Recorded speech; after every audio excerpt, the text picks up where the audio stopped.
माहौल हो, जाड़ा के माहौल बा, जाड़ा के माहौल हो। रोल नंबर 1 गमछी के मन ऐसे लेनी, गमछी कैसे ले ली आराम से एकदम। ओह माय गॉड बेबी, मुंह करके दम ओढ़ ली, कान उम झाप के ठीक लगी हो गई। यही गमछी या गर्मी के दिन आई, गर्मी के दिन आई ऐसे ऐसे कर लो। ओहो बड़ी लगता हवा वाला काम कर दे। रोल नंबर 2 भइल। और जितना मगमा रहता है ना, मगट होगा लोग कठ मगवन वैसे करता हुआ।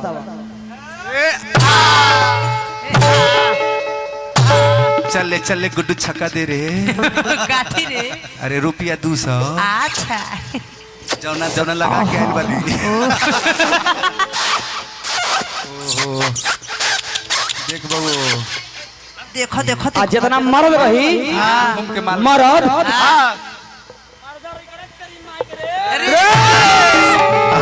धरती तराही तराही करे लगी। माता सरस्वती कहली कहे के का चाहता रे बबुआ? देवता लोग कहले कि हे माँ मंथरा के जीप पर जाके बास करो। जीप पर बास को जब उल्टा पुल्टा अनाप सलाह बोली, बबुआ राम युवराज राम के वनवास भेजवा दमाई। यही जे तुलसी बाबा लिखनी का लिखनी, सुनी सुर भी नहीं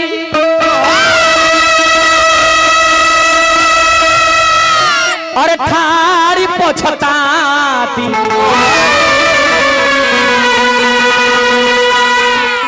अभयं सरोज बिपिन नहीं मरा। सुनी सुर बिन ठाड़ी पछताती। सूर माने देवता, सूर माने अनहर भी होखेला, होखेला के ना। देवता लोग के वचन सुनला के बाद माता सरस्वती कहली एगो माई होके आ कसाई वाला काम करो, ई बड़ी बाउर हो जाई। तुलसी बाबा लिखले बानी, अब माता सरस्वती को जे आंख से झरझर लोट चले लागल। देवता लोग कहल कि हे माँ एगो माई के चलते तू दुनिया के जितना माई बा ओकर काम गड़बड़ा दे। वो माई ऐसे हे माँ एगो माई के पुकार मत सुनो, दुनिया के सारा माई के पुकार सुनो। माता सरस्वती सब देवी देवता के निहोरा कइला के बाद कहली कि ठीक बा, दुनिया के भलाई खाती चलो हम बुराई वाला एगो काम कर दे। हाँ बबुआ आर देखो पयनामा कइले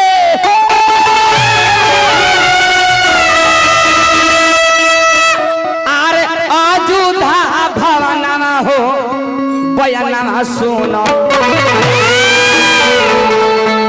तो साच कही दसतना हो बयानमा।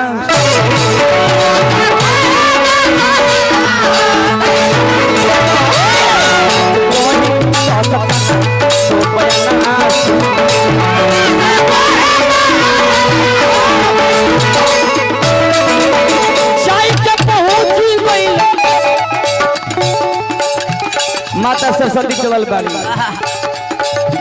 जय के पहुंची गइले अजुधा के भवनमा हो बयानमा।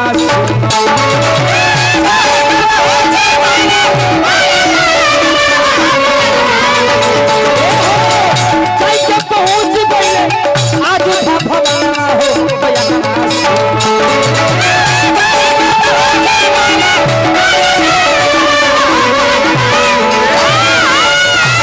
त गाना गावे ई जवानमा हो बयानमा सुनो।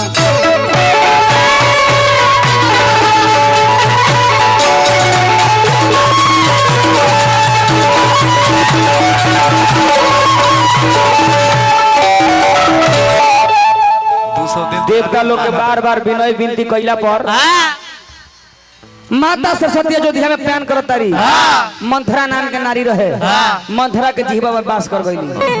मंथरा के जीव पर जब बास कैली मंथरा धमकत झमकत जहाँ के कही रहली हो के कोई महतारी तब मगन बाड़ी कि बबुआ हमार राम राजा हो जाई है। 5 मिनट बबुआ राम राजा हो जाई, हम उनकर महतारी बानी, दुनिया में हमरो प्रख्यात चले लगी, हम प्रख्यात हो जाई। मंथरा कहल की रानी रानी रानी तो तो लगा मौसमात के लेखा के लगा भतार मर गले जाई से बड़ी काबिल बन। रानी राखी में के काम शामिल हो। हे रानी इतना काहे खुश बारू? कोनो बात बा कोनो उमंग बा रानी कहली काहे ना खुश रहो काहे? हमार बेटा राम राजा हो जाई हम उनकर माई बानी त काहे ना खुश रहो देखबे कहनी हम ब्याज जी के बाप रे मौगा वाला राहुल बड़ी कठमा हो बड़ी कठमा जानता नहीं गमछुइयो को राहुल हो तनी लापा गमछिया भाई वो तुलसीदास है राहुल हो जाड़ा के माहौल बा गमछियो को जाड़ा के माहौल हो रोल नंबर 1 गमछी के मन ऐसे ले ली गमछी कैसे ले ली आराम से एकदम ओ माय गॉड बेबी मुंह करके दम ओढ़ ली कान उम झाप के ठीक लागी तब हो गई और यही गमछिया गर्मी के दिन आई गर्मी के दिन आई एकरा ऐसे ऐसे कर लो ओहो बड़ी लगता हवा वाला काम कर दे रोल नंबर 2 भइल और जितना मगमर रहता है ना मगर टोगा लो कठ मगवन उ ऐसे करता हुआ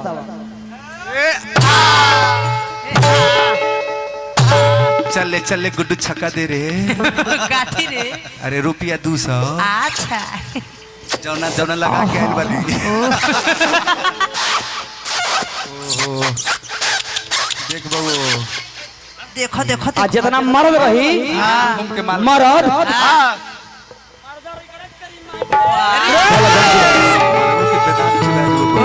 मंत्रा कहली कि हे रानी राम यदि राजा हो जाई है राजमाता कौशल्या हो जाई तू दूध में के माछी हो जाई तोरा माछी समझ के निकाली और निकाल के बेंगवा देखनी बेंग देखनी नु बेंगवा के कुर्सी पर बैठा दो कुर्सिया पर भूत से कूदियो जाई आ कूदला के बाद में मुती होती उहे बात भइल बा का बाबू कि अहो रानी रानी राम राजा हो जाए तो बड़ी काम गड़बड़ा जाई रानी तू दूध मो के माछी हो जाए अरे अहो रानी अरे सुना ये गो बात कहत अहो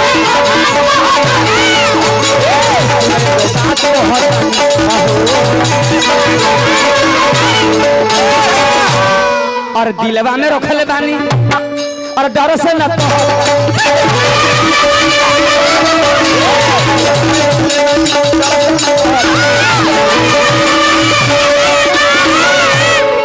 अहो रानी और तो सुना ये गो बात कहत